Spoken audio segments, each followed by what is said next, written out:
हाँ जी बच्चों, क्या हाल चाल। मस्त एकदम बढ़िया। बच्चों, आज अपन करंट इलेक्ट्रिसिटी का लेक्चर नंबर 2 करने वाले हैं। इस लेक्चर के पहले बच्चों, ये जो पार्ट आपका है, इस पार्ट को हम लास्ट लेक्चर में कंप्लीट कर रहे थे, लेकिन कुछ टेक्निकल इशू की वजह से ये बच्चा आपका पूरा रिकॉर्ड नहीं हुआ था। ठीक है, और कुछ लास्ट वीडियो में ऐसा देखे हैं कि कुछ समस्या भी आ रही थी। इस वजह से इस कॉन्सेप्ट को हम फिर से करेंगे। इसके बाद आगे के जो भी कॉन्सेप्ट है, एक दो कॉन्सेप्ट बचे हुए हैं, उस कॉन्सेप्ट को करने के बाद फिर हम न्यूमेरिकल की प्रैक्टिस करेंगे। ओके बच्चों, तो जितने भी नए बच्चे हैं बच्चों, चैनल को सब्सक्राइब कर लीजिएगा, वीडियो अच्छा लगे तो लाइक कर दीजिएगा और शेयर जरूर कर दीजिएगा। और ये जो चैनल है, इस चैनल पे बच्चों आपको कंप्लीट फिजिक्स 11 12th का सिलेबस जो है वो मिलेगा, और जेई और नीट लेवल का आपको मटेरियल प्रोवाइड कराया जाएगा। ठीक है, तो चलिए बिना किसी देरी के हम आते हैं अपने टॉपिक पे। टॉपिक आपका क्या है? चैप्टर का नाम है करंट इलेक्ट्रिसिटी। इस चैप्टर में हम देख रहे थे कॉन्सेप्ट ऑफ हाइड्रोजन एटम। ये जो हाइड्रोजन एटम का कॉन्सेप्ट है, ये आपका मॉडर्न फिजिक्स में एक टॉपिक है, बोर्स रूल। ठीक है, या बोर का जो एजम्पशन है वहां से लिया गया है। ठीक है, अब इस कॉन्सेप्ट में हमको निकालना है करंट। ठीक है, इस कॉन्सेप्ट के द्वारा अपने को करंट फाइंड आउट करनी है। तो पहले इस चीज को समझिए क्या दिया गया है, उसके बाद आगे बात करते हैं। हम मान लेते हैं कि अपने पास कोई स्पेयर है। ठीक है, कोई स्पेयर है। इस स्पेयर के सेंटर पे एक चार्ज पार्टिकल रखा गया है, पॉजिटिव चार्ज। इससे कुछ डिस्टेंस यानी आर डिस्टेंस पर एक चार्ज है नेगेटिव, जिसका मास है m, और ये v वेलोसिटी के साथ मोशन कर रहा है। ठीक है, अब हमको एक बात पता है कि अगर दो चार्ज पार्टिकल है तो इन दोनों चार्ज पार्टिकल के बीच में कौन सा फोर्स लगेगा? Electrostatics force.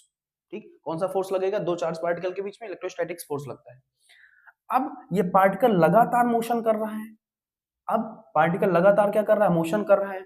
मोशन करने के लिए सेंटीपिटल एक्सेलरेशन की आवश्यकता पड़ेगी, और वो सेंटीपिटल एक्सेलरेशन प्रोवाइड कौन करेगा? भैया इलेक्ट्रोस्टैटिक्स फोर्स करेगा। ठीक है, बात समझ आई? पार्टिकल के बीच में इलेक्ट्रोस्टैटिक्स फोर्स, पार्टिकल लगातार मोशन कर रहा है तो सेंटीपिटल फोर्स कहां से मिलेगा उसको? सेंटीपिटल एक्सेलरेशन कहां से मिलेगा? इलेक्ट्रोस्टैटिक्स फोर्स उसे प्रोवाइड करेगा। ठीक है, इलेक्ट्रोस्टैटिक्स फोर्स क्या होता है? F E. ठीक, अब दो चार्ज है, ठीक है, ई स्क्वायर हुआ, और के आपका कांस्टेंट होता है, दोनों के बीच का डिस्टेंस आर स्क्वायर। क्लियर बात? और ये सेंटीपिटल एक्सेलरेशन क्या होता है? M v square by r. ठीक है, आर से आर कैंसिल आउट हुआ, ये बचा आपका k e square upon r equal m v square हो गया। हमने इस m का मल्टीप्लाई कर दिया। ठीक है, तो यहाँ पे क्या बचेगा? वी स्क्वायर, और यहाँ पे क्या हो जाएगा? के ई स्क्वायर अपान में एम आर। तो वी इक्वल कितना हो जाएगा? रूट के अंदर के ई स्क्वायर अपान में एम आर। ठीक बात, ये बात क्लियर हुई? यहाँ तक हमने लास्ट वीडियो में कंप्लीट कर लिया था। आगे देखो जरा, इसके बाद फिर क्या बोला जा रहा है कि अगर ये जो पार्टिकल है इसको मूव करने में टी टाइम लग रहा है, यदि इसका जो टाइम पीरियड है इस पार्टिकल का पूरा मोशन करने में कितना लग रहा है? टाइम पीरियड टी लग रहा है। तो भैया इसका मतलब ये हुआ कि ये जो टाइम पीरियड टी है, टी टाइम में टी टाइम में क्या हो रहा है? ये जो इलेक्ट्रॉन है ये पूरा एक चक्कर कंप्लीट कर रहा है। ठीक है, टाइम पीरियड टी है। ठीक, इसका मतलब ये जो इलेक्ट्रॉन है, इस इलेक्ट्रॉन को एक पूरा चक्कर लगाने में कितना टाइम लग रहा है? टी। बात क्लियर? अब सुनो, फिर यूनिट टाइम में क्या हो जाएगा? यूनिट टाइम का मतलब, यूनिट टाइम में मतलब एक पर्टिकुलर टाइम पे कितना हो जाएगा? ई बाई टी हो जाएगा। पर्टिकुलर टाइम पीरियड अगर अपने को निकालना हो, यानी यूनिट टाइम निकालना हो, तो ई बाई टी हो जाएगा। अब टाइम इक्वल होता क्या है? Distance upon speed. डिस्टेंस हमने कैसे निकाल ली? पूरा एक सर्कल कंप्लीट हुआ ना, पूरा एक चक्कर इसका कंप्लीट हुआ। जब पूरा एक चक्कर कंप्लीट हो जाएगा तो 2 पाई आर हो जाएगा। अगर आधा चक्कर होता तो पाई आर होता। ठीक बात, तो ये आपका 2 पाई आर आ गया। स्पीड आपकी वी है। ठीक, और हमने पढ़ा करंट का फार्मूला क्या होता है? I equal Q by T. ठीक है, क्यू मतलब चार्ज ही है आपका।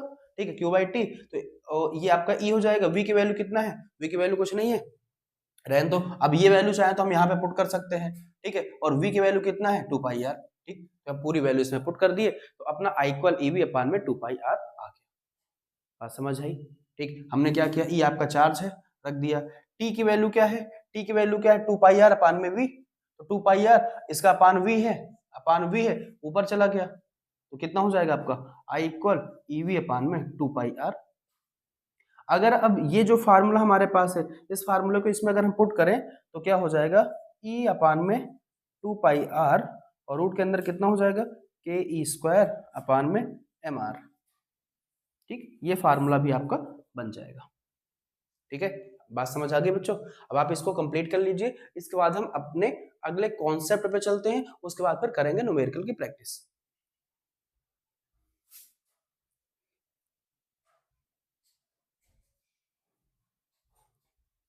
हाँ जी बच्चों, तो अभी अपन का एक कॉन्सेप्ट बचा हुआ है, इस कॉन्सेप्ट को अपन कंप्लीट करके फिर क्वेश्चंस की प्रैक्टिस पे चलते हैं। तो बच्चों, अगर प्रीवियस ईयर के पैटर्न को देखा जाए तो प्रीवियस ईयर ऐसे कई सारे क्वेश्चन बने हैं करंट से रिलेटेड, जिसमें आपका केमिस्ट्री में एक टॉपिक है जिसका नाम है मोल कॉन्सेप्ट, उसको भी इसमें अप्लाई किया गया है। तो एक बार जल्दी से इसको समझ लेते हैं, फार्मूला इसका अपने को याद रहे और कैसे अप्लाई करना है बस ये अपने को मालूम होना चाहिए। इसी फार्मूले से बेस्ड फिर आगे न्यूमेरिकल करेंगे। ठीक है, क्या करना है अपने को, हमको निकालना है मोल कॉन्सेप्ट। ठीक है, तो नंबर ऑफ मोल्स निकालने का फार्मूला क्या होता है, मास अपान में मोलर मास। ठीक है, अब एक बात अपने को याद रखनी है कि जो आपका मास होगा, जो मोलर मास होगा, ठीक है, मोलर मास जो होगा वो किस में रखा जाएगा, एसआई यूनिट में रखा जाएगा। इस बात को अच्छे से ध्यान रखना है। ठीक, क्योंकि जो भी आपका पीरियोडिक टेबल में जो भी एलिमेंट वगैरह हैं उनके जो भी मास है ना वो एसआई यूनिट में नहीं रखे गए हैं, वो सीजीएस में है। ठीक है, तो एसआई यूनिट में अपने को रख करके तब सॉल्व करना है।